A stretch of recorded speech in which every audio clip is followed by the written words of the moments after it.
Je vous remercie tous et toutes. Merci d'être parmi nous ce soir.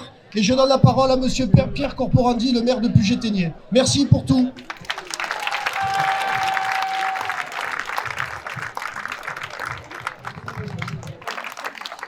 Voilà donc cette année une fête patronale très spéciale, marquée par la crise sanitaire et une crise économique qui s'annonce.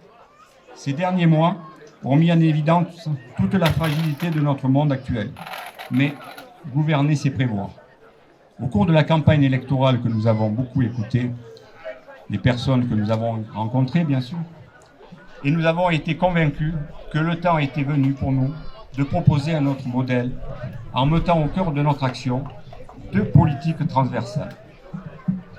L'environnement et la démocratie participative, en proposant un modèle économique différent, axé sur les économies circulaires, les économies de proximité, l'organisation de filières de production. Sans doute le résultat du vote, 58% obtenu au soir du premier tour, est l'expression de votre adhésion à notre projet.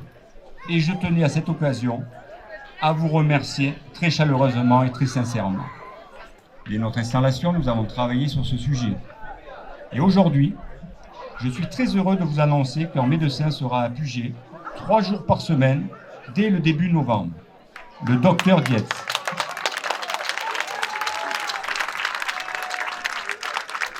Le directeur de l'hôpital, M. Moussa, que je veux chaleureusement remercier, mais vraiment très sincèrement, est en train de faire aménager un cabinet médical dans le bâtiment Bischoffen de l'hôpital avec un accès direct sur le parking.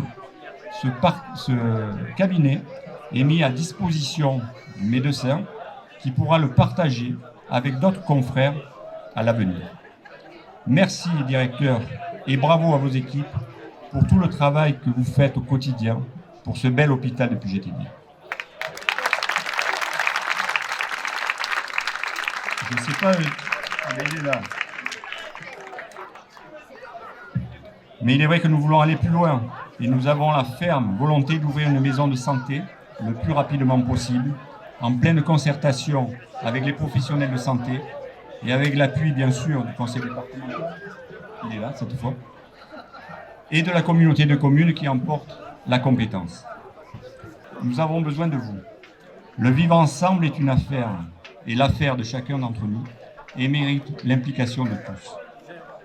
Il est du devoir impératif de chacun de faire vivre la démocratie, sans quoi elle finit par s'étioler et mourir. Le deuxième axe, nous avons voulu une commune plus écologique. Nous avons posé la première pierre avec Earthwake, vous vous rappelez, la chrysalise qui transforme le plastique en pétrole. On a fait une économie circulaire avec les camions qui récupèrent le plastique. On fabrique, qui roule avec.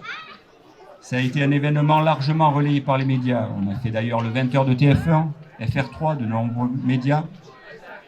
Et c'est vrai que c'est une belle aventure, président. Et je pense qu'on va aller plus loin. On est en train de les installer beaucoup mieux, d'ailleurs dans le hangar en plaquettes. Il semble leur a fait visiter ça. Mais ce n'est qu'un premier pas. Le deuxième est déjà programmé avec eux, mais aussi avec un réseau d'éclairage public 100% basse tension et l'objectif du zéro pesticide.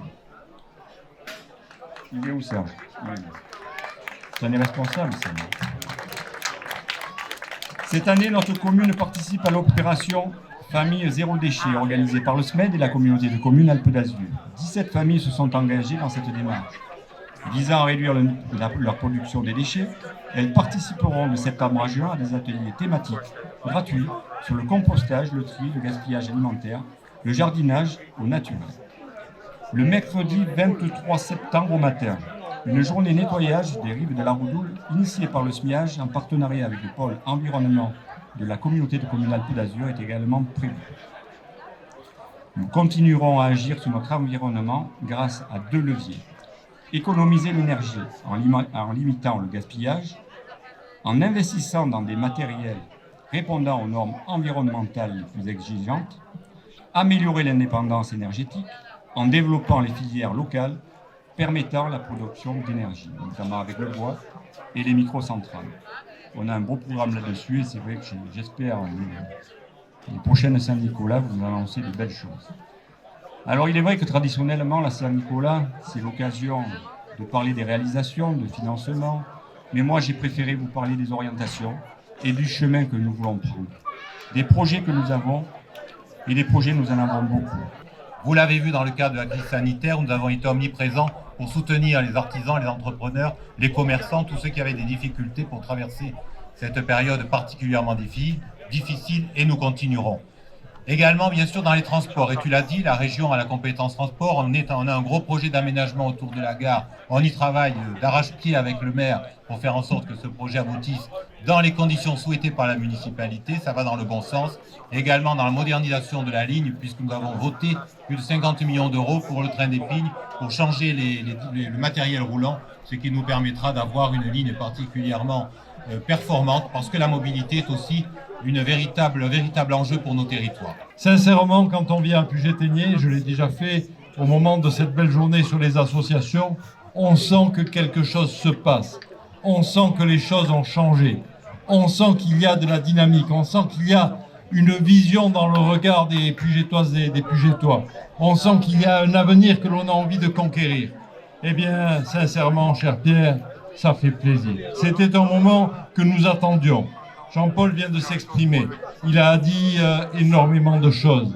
Mais ces choses-là, pour moi, et c'est probablement la plus belle de mes réussites, c'est d'avoir pu fédérer avec l'ensemble des maires qui sont ici présents une solidarité territoriale autour de la communauté de communes Alpes d'Azur.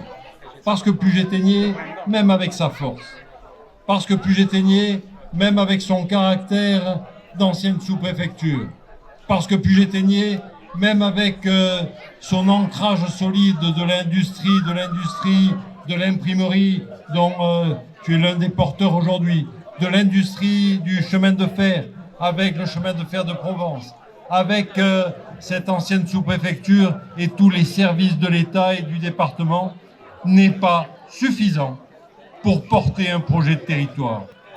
Bonne fête à toutes et à tous, et à l'an qui vient, qui s'il se gagne pas mal et qu'il se gagne pas mince. Bonne fête à tous.